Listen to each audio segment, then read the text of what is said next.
Greenland में America के खिलाफ प्रदर्शन भी तेज हो गया है। हजारों लोगों ने निकाला है विरोध मार्च। डेनमार्क के शहरों में भी विरोध प्रदर्शन शुरू हो गया है। तो अमेरिका की विस्तारवादी नीति के खिलाफ अब ग्रीनलैंड के मुद्दे को लेकर ये देखिए आप, डेनमार्क जिसका फिलहाल अभी नियंत्रण है ग्रीनलैंड पर, वहां पर लोग सड़कों पर उतर आए हैं और अमेरिका की इस नीति का विरोध कर रहे हैं।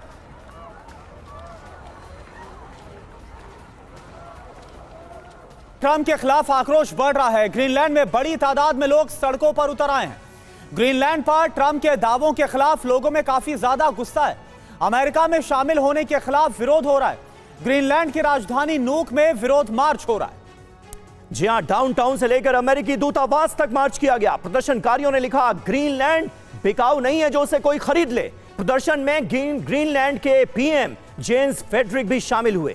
ग्रीनलैंड समेत डेनमार्क और कनाडा में भी इसी तरह के प्रदर्शन हो रहे हैं, यानी पूरे यूरोप में अमेरिका की पॉलिसीज के खिलाफ, डोनाल्ड ट्रंप के खिलाफ एक बड़ा माहौल बनता हुआ संजय सॉय सर इस वक्त हम देख रहे हैं। और ये जाएगा कहां तक, क्योंकि अमेरिका अपना दबदबा दिखाने से बाज नहीं आ रहा है, बताने से बाज नहीं आ रहा है कि वही सबसे ताकतवर मुल्क है, वही जो चाहेगा वही सब करने के लिए मजबूर होंगे। लेकिन इसे अब चुनौती दी जा रही है। नहीं, देखिए, ऐसा है कि चुनौती दें, लोग देते रहे, लेकिन मैंने अमेरिका का जिस प्रकार से इतिहास देखा है, पहले भी देखा है कि लोगों के प्रदर्शन, इन चीज़ों का अमेरिका को कोई फर्क नहीं पड़ता है, क्योंकि वो प्रदर्शन करते रहे, विरोध होता रहे। अगर वहाँ सरकार बदली हो जाती है, अमेरिका की पिट्ठू सरकार आ जाती है, उसके बाद में वहाँ सब धीरे धीरे उनके हिसाब से डील्स होते हैं, उनके हिसाब से पॉलिसी सेट होती है, उनके हिसाब से वहाँ पर इंफ्रास्ट्रक्चर बनता है। तो ये सब पुरानी पॉलिसी नहीं है, अमेरिका अपना इंटरेस्ट देखता है। और देखिए, मुझे कई बार ये डोनाल्ड ट्रंप भी एक मुखौटा,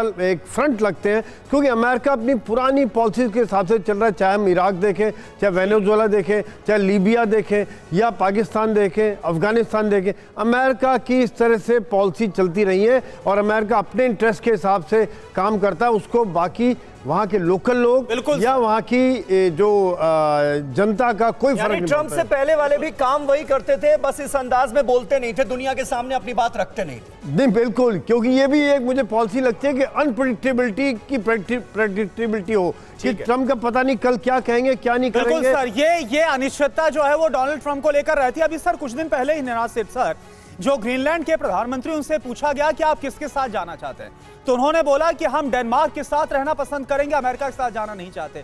इधर लोगों का जो विरोध है वो भी हम दिखा रहे हैं। लेकिन सवाल यह है कि अगर अमेरिका अपने पर आ गया तो ये लोग और चाहे ग्रीनलैंड के प्रधानमंत्री कुछ भी बोले, कर ही क्या सकते हैं?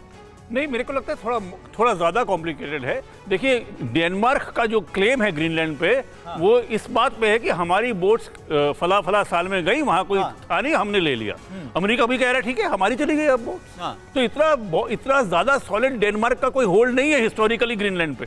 ये समझना बहुत ज़रूरी है कि वो गए, वहाँ कोई खास लोग थे नहीं, उन्होंने कॉन्कर कर लिया या उन्होंने एसिमिलेट कर लिया, कॉन्कर तो नहीं किया था, वहाँ कोई खास लोग थे नहीं। तो और दूसरी बात, आप ग्रीनलैंड में प्रदर्शन दिखा रहे हैं, अगर 5000 लोग आए तो इसका मतलब 80% ग्रीनलैंड के लोग आ गए हैं, वहां ज्यादा लोग है ही नहीं। तो यहाँ ये समझना बहुत जरूरी है कि डेनमार्क का हिस्टोरिकल क्लेम इतना सॉलिड नहीं है जितना हमें मीडिया से लगता है। और उसमें एक लीवे आता है, अमेरिका के पास अपॉर्चुनिटी आती है अपना खुद का क्लेम बनाने के लिए भी। तो डेनमार्क के पास दो चॉइस है, बड़े बड़े चॉइस हैं। एक कि वो कहे हम प्रोटेक्टोरेट कर लेते हैं, कि हम पैसा देंगे, आप अपनी फौज बिठाए, हम पैसा देंगे, आपको पैसा नहीं देना पड़ेगा, वो बच सकता है। या फिर वो लड़ाई करे, जो मेरे को लगता नहीं है कि डेनमार्क यूरोप को साथ लेके चल पाएगा। मुझे लगता नहीं लंदन अपने आप को नुक के लिए कुर्बान करेगा। तो यहाँ पे नुक में भूल चूक लेनी नहीं हो सकती। ठीक है, लेकिन यहाँ पर सवाल नाटो की एकजुटता का भी है। और अगर इतिहास में जाकर इसी तरह से अपॉर्चुनिटीज तलाशी जाने लगे तो फिर तो जितने भी ताकतवर मुल्क हैं उनके निशाने पर जो छोटे देश हैं वो आ जाएंगे। फिर होगा क्या? फिर ये दुनिया चलेगी कैसे? और तमाम अंतर्राष्ट्रीय नियम कायदों के मायने क्या रह जाएंगे? ये बड़ा सवाल है।